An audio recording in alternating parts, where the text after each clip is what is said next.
Hi, we've all heard the saying time is of the essence, and I think that should be taken literally. I think each of us is born with an internal time-keeping device, and it determines how fast we move and how we perceive time, either quickly or slowly, how we organize time for ourselves. And I think there's a correlation also between when we were born and how we manage time. I think people who are born late after their due date tend to be late, and people who are born early before their due date tend to be early, and those who are born during their due date are usually on time. And in my unofficial research, that has borne itself out.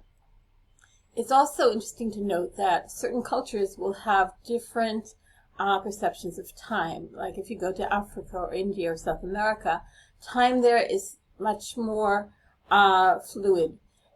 Things go at a much slower pace, and times are not so rigid. Whereas if you go to Europe or North America, time is very rigidly regulated.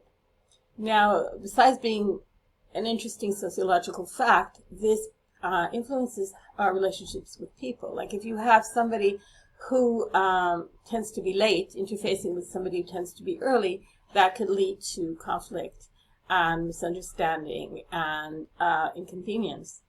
Now, we can all learn how to manage our time differently. We can all learn strategies to help us perceive time more accurately and organize time more effectively.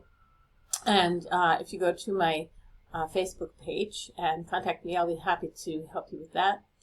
But it's also important to take responsibility for what our essence is and embrace who we are. Because if we are always making excuses, oh, I was late because there was traffic, or I was late because somebody called just as I was leaving, then we're presenting ourselves inaccurately, because it's not because of something else that we're late. It's not because of something else that we're early. It's because of our inner natures. It's a part of our character. If I'm on the phone waiting for a service representative, I could sit there like really frustrated and say I've been on the phone for 15 minutes. But in truth, if I look at my watch, I'll see that it's only been 2 minutes, because I perceive time is going very quickly.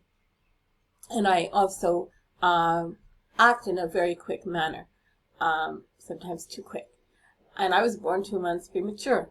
So if our timekeeping and time sensitivity is determined at birth and maybe before, then it behooves us to act responsibly and understand that nature and adapt ourselves accordingly. So I hope we all become better at managing our time so that our time is better spent, more meaningful, and more organized. I'm Rosally Saltsman, and this is Creative Consulting.